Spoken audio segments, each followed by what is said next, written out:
Appeal क्रमांक 5392 में हम सुनवाई शुरू कर रहे हैं। इसमें जो आरटीआई आवेदक हैं श्री अभय जैन, उनके द्वारा यहाँ पर एक अपील दायर की गई है शिवपुरी क्लब को लेकर के। शिवपुरी क्लब में वे कुछ जानकारी चाह रहे थे, उनको जानकारी नहीं मिल पाई है।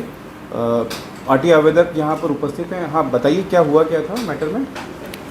सर, शिवपुरी क्लब जो है वो शहर की एक ऐतिहासिक इमारत है और वहाँ पे अभी प्रेजेंटली जो क्लब है वहाँ पे एक बैडमिंटन कोर्ट, टेनिस कोर्ट और टेबल टेनिस वहाँ पे खेला जाता है, जिसकी मेंबरशिप जो है मैंने 2020 में ली थी।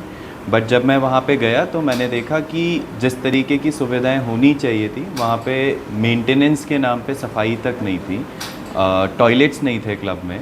और जब मैंने पूछा कि मैनेजमेंट कौन देखता है, कैसे होता है, तो किसी को कुछ पता नहीं था। यानी इसलिए मैंने फिर एक आरटीआई लगाई शिवपुरी क्लब में 7/10/2020 को, 7 अक्टूबर को 2020 में, कि इधर का जो रखरखाव है और बजट जो है उससे संबंधित जानकारी जो है मेरे द्वारा मांगी गई। तो आरटीआई पर क्या हुआ?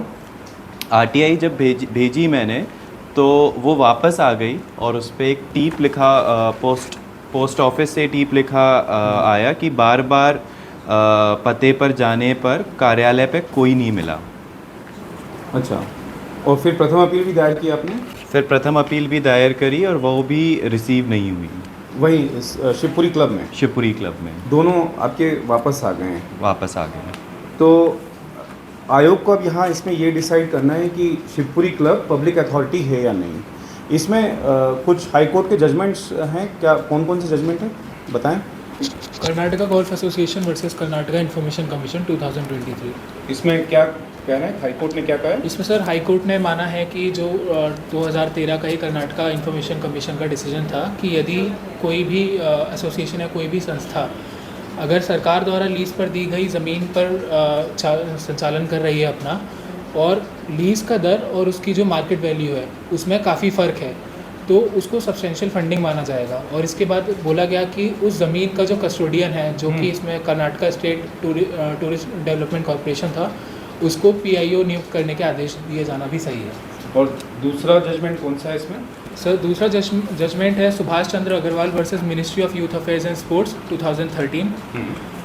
इसमें पाया गया कि क्योंकि दिल्ली गोल्फ क्लब को लीज़ पर दी गई सरकारी ज़मीन की दर एवं बाज़ार मूल्य में बहुत अधिक फ़र्क है, तो इसको हम आरटीआई एक्ट 2005 की धारा 2HD के अंतर्गत सरकार द्वारा अप्रत्यक्ष वित्तीय सहायता माना जाएगा और सब्सटेंशियल फंडिंग का सहारा लेते हुए इसको पब्लिक अथॉरिटी माना जाएगा।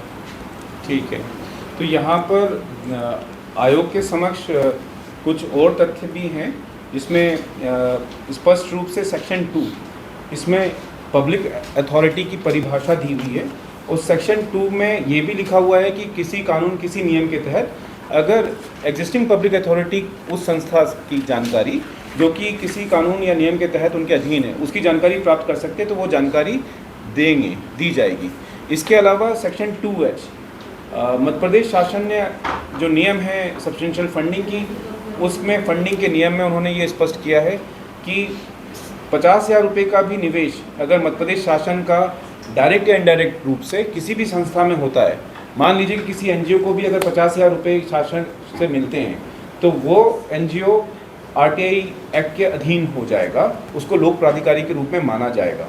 तो यहाँ स्पष्ट है कि जो शिवपुरी है, शिवपुरी क्लब है, तो यहाँ पर ये जो आप इनफैक्ट इसमें क्या ये शासन, ज़मीन शासन की है? ये जो है शासकीय ज़मीन पे निर्मित है।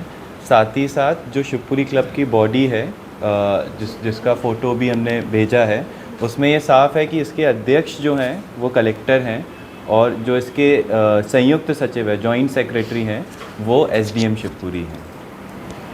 ठीक है, यहाँ पर अगर अध्यक्ष शिवपुरी के कलेक्टर हैं और जॉइंट सेक्रेटरी अगर एसडीएम हैं, तो स्पष्ट रूप से यहाँ पर जो लोक प्राधिकारी के अधीन ये जो क्लब की जो गतिविधियाँ हैं वो चल रही हैं। और दूसरी यहाँ पर इंक्वायरी इनिशिएट करते हैं हम लोग यहाँ पर, क्योंकि हमें आयोग को यहाँ पर अब ये इंक्वायरी करके ये पता लगाना है कि शिवपुरी क्लब पब्लिक अथॉरिटी है या नहीं है, क्योंकि यहाँ आम जनता से जुड़ा हुआ विषय है।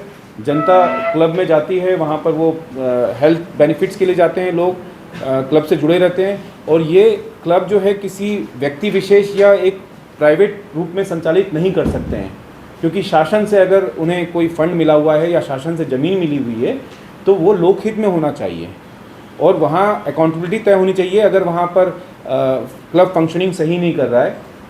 तो इसीलिए इसमें आयोग जो है सिविल प्रक्रिया संहिता 1908 के तहत अधिनियम की धारा 18 में यहाँ जांच संस्थित कर रहा है और इसमें कलेक्टर शिवपुरी को, जो पब्लिक अथॉरिटी वहाँ पर, इसके चेयरमैन भी है, उनसे निम्नलिखित बिंदुओं पर हम लोग जानकारी मांगेंगे। सबसे पहले बिंदु पर उनको ये स्पष्ट करने को कहा जाए कि शिवपुरी क्लब का गठन और संचालन कौन कर रहे हैं, इससे संबंधित समस्त दस्तावेज आयोग के समक्ष प्रस्तुत किया जाए।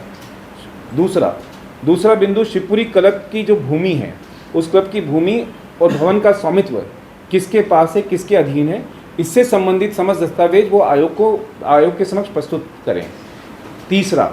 तीसरा बिंदु, कलेक्टर शिवपुरी को यहाँ आयोग आदेशित कर रहा है कि शिवपुरी में जितने विभाग है, अगर उन विभागों के द्वारा प्रत्यक्ष या अप्रत्यक्ष रूप से कोई भी व्यय शिवपुरी क्लब में किया गया है तो उससे संबंधित दस्तावेज आयोग के समक्ष प्रस्तुत करें। और इसमें चूँकि जैसा आपने बताया हाई कोर्ट के आदेश भी इसमें ऑलरेडी एग्जिस्ट कर रहे हैं और सेक्शन 2 जो है जहां पब्लिक अथॉरिटी की भूमिका अधिनियम के तहत बहुत ही स्पष्ट है, तो उसके तहत आयोग इसमें अगली कार्रवाई करेगा। और एक बार यहाँ रिपोर्ट आ जाती है, हम लोग रिपोर्ट सम्मन कर रहे हैं, 1 महीने का टाइम हम लोग शिवपुरी कलेक्टर को इसमें देंगे और let Shivpuri collector file the report, then we will take appropriate decision. अगर ये क्लब की गतिविधियाँ किसी रूप में संबंधित लोक प्राधिकारी जो उनके रेगुलेटरी अथॉरिटी हैं, अगर ये क्लब लोक प्राधिकारी नहीं है तो फिर जो संबंधित मान्यता संबंधित जानकारी होगी वो आप प्राप्त कर सकते हैं रेगुलेटरी अथॉरिटी के माध्यम से। लेकिन अगर क्लब की भूमिका स्पष्ट रूप से अगर शासकीय ज़मीन पे बना हुआ है, वहाँ पूरा कंट्रोल, एडमिनिस्ट्रेटिव कंट्रोल अगर गवर्नमेंट का है तो ये पूरी तरह से लोक प्राधिकारी की श्रेणी में है और यहाँ एक आम जनता को, आम नागरिक को जानने का हक है कि क्लब में क्या गतिविधियां चल रही हैं, किस तरह से ये क्लब संचालित हो रहा है, क्योंकि अनियमितताओं को लेकर के काफ़ी अन्य देश भर में जितने क्लब हैं वहाँ पे शिकायत आई और यही मामले विवाद के स्वरूप ये पहुँचे हैं हाई कोर्ट के समक्ष। और हाई कोर्ट ने तब ये डिसीजन दिया था कि जो क्लब्स हैं, इस तरह के क्लब, वो पब्लिक अथॉरिटी के रूप में उनकी भूमिका को स्थापित किया गया था। तो ठीक है, अब अगली सुनवाई के लिए इसमें नोटिस जारी करेगा आयोग। Thank you sir.